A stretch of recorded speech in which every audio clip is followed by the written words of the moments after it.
Shalom, Bapak Ibu Saudaraku dikasih Tuhan.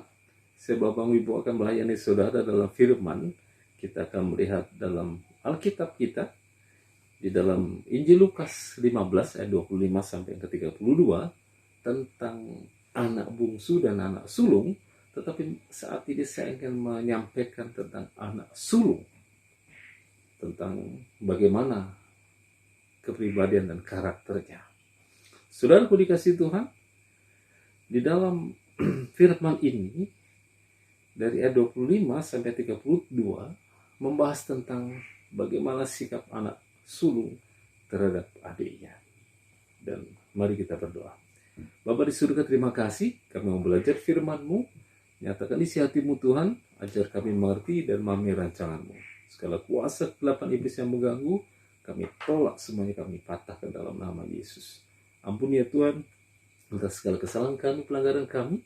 Suci kuduskan sehingga kami layak mendengar firman-Mu malam ini. Dalam nama Yesus, haleluya, amin. Saudaraku dikasih Tuhan, kita akan melihat tentang anak sulung, ya. Adiknya si bungsu yang sudah meminta harta bapaknya dan dihabiskannya berfoya-foya. Kemudian dia jatuh miskin dan kembali lagi. Begitu dia kembali, seharusnya anak sulung ini bersuka cita, tapi ternyata justru dia menjadi marah. Padahal saudaraku dikasih Tuhan, anak sulung ini selalu bersama dengan bapaknya. Dia selalu hidup berkecukupan. Bahkan dia hidup berkelimpahan. Karena bapaknya berkata, apa yang menjadi milikku adalah milikmu. Dan anak sulung ini juga setia melakukan apa yang menjadi perintah bapak. Dia bekerja di ladang. Dia mengembalakan kambing, ternak, domba, dan sebagainya. Bahkan mungkin lembu dan seterusnya. Dan dia tidak pernah membantah. Dia setia bekerja dan bekerja. Dan dia melakukannya dengan tulus hati. Bahkan pada waktu adiknya pergi pun, dia mungkin juga hanya diam saja. Dan karena dia biasa bersama dengan bapak, harusnya dia memiliki sikap yang baik. Tapi kenapa pada saat anak bungsu atau adiknya itu kembali, justru dia menjadi marah. Ayat yang ke-28, maka marah anak sulung itu dan ia tidak mau masuk. Lalu ayahnya keluar dan berbicara dengan dia. Tetapi ia menjawab ayahnya, katanya di ayat 29, telah bertahun-tahun aku melayani Bapa dan belum pernah aku melanggar perintah Bapa. Tetapi kepadaku belum pernah Bapa memberikan seekor anak kambing untuk bersuka cita dengan sahabat-sahabatku. Tetapi ayat 30, baru saja datang anak Bapa yang telah memboroskan harta kekayaan Bapa bersama-sama dengan pelacur-pelacur. Maka Bapa menyembelih anak lembu tambun itu untuk dia. Saudaraku dikasih Tuhan, bagaimana anak sulung ini yang dia hidup berkecukupan, bahkan berkelimpahan karena dia bersama dengan bapak, tiba-tiba dia menjadi iri dengan adiknya, si bungsu yang baru pulang dan disambut dengan sukacita, disambut dengan meriah oleh bapaknya, diberi pakaian yang bagus, dan bahkan memotong anak lembu yang tambun. Sedangkan dia berkata pada bapaknya, seekor kambing itu juga belum pernah bapak beri. Saudara-saudaraku dikasih Tuhan, rasa iri hati, cemburu, kemarahan, sakit hati, kemudian tidak terima dengan keadaan itu, muncul seketika itu pada anak sulung. Saudaraku dikasih Tuhan, sekarang mari kita bertanya pada diri kita sendiri. Adakah kita seperti anak sulung ini? Di mana kita menjadi orang yang setia dan taat beribadah kepada Tuhan. Bahkan kita melayani Tuhan di gereja. Bahkan kita melakukan firman Tuhan dalam kehidupan kita sehari-hari. Kita selalu berdoa, bersekutu. Kita tidak pernah meninggalkan ibadah. Kita selalu merenungkan firman Allah.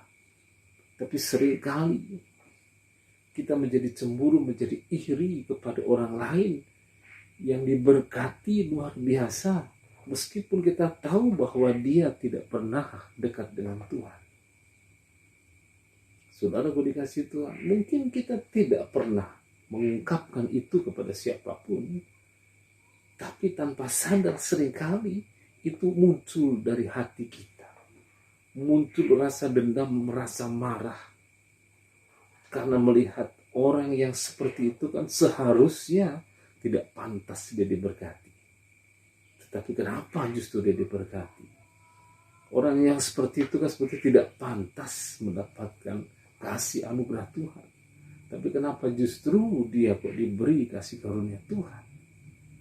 Saudaraku dikasih Tuhan, seringkali kita merasa tanpa sadar seperti anak sulung ini.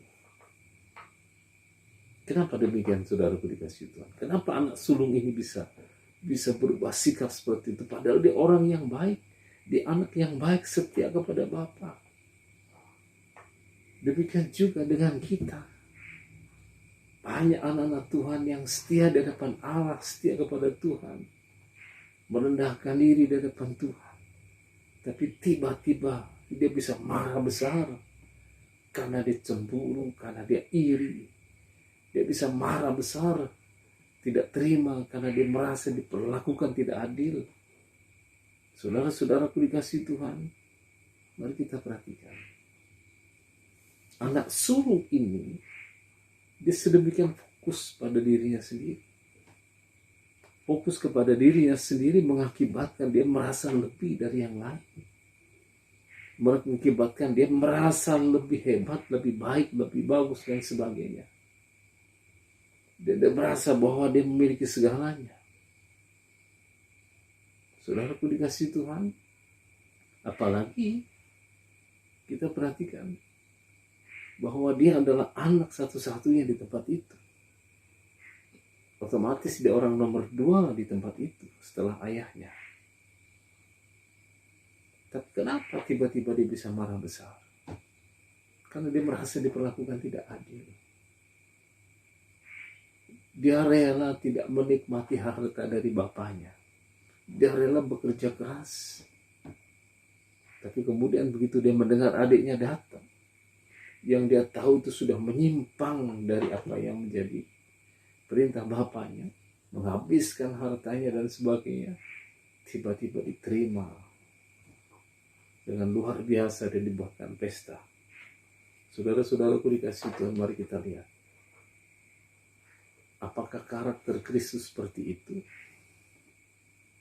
Kita bersama-sama dengan Tuhan, belajar firman setiap hari, bersekutu dengan Tuhan, selalu bersama dengan Yesus dalam kehidupan kita. Seharusnya kita menjadi lebih kasih kepada sesama. Seharusnya kita menjadi lebih dekat dengan Tuhan. Seharusnya kita lebih dibanding yang lain. Kita lebih bisa merendahkan diri. Kita lebih bisa mengendalikan diri. Kita lebih bisa menerima kenyataan. Kita lebih bisa menerima apa yang terjadi. Tapi kenyataannya justru kita yang menjadi tidak mampu mengendalikan diri. Kita menjadi iri dan cemburu, menjadi dengki dan marah besar saat melihat ada orang lain diberkati luar biasa. Saat kita melihat ada orang lain hidupnya lebih baik. Saat kita melihat ada orang lain yang mendapatkan posisi yang lebih baik. Bahkan tidak sedikit orang akan berkata, saya sudah lama di gereja ini. Saya yang sekian lama melayani di tempat ini. Tapi kemudian tiba-tiba justru dia digeser oleh orang lain. Saudara-saudaraku dikasih Tuhan, berapa banyak kita terjebak dalam situasi ini. Mari kita kembalikan semua kepada Tuhan. Mari kita letakkan segala yang ke dalam tangan kasih Tuhan. Kita mohon kuasa Kristus. Kita kembali belajar. Kita kembali merendahkan diri. Kita mohon kasih dan anugerahnya yang ajaib. Tuhan kita adalah Tuhan yang luar biasa. Mari kita meneladani Kristus dalam hidup kita. Dia rela diperlakukan apapun. Dia rela menerima perlakuan apapun. Karena apa? Dia mengasihi kita.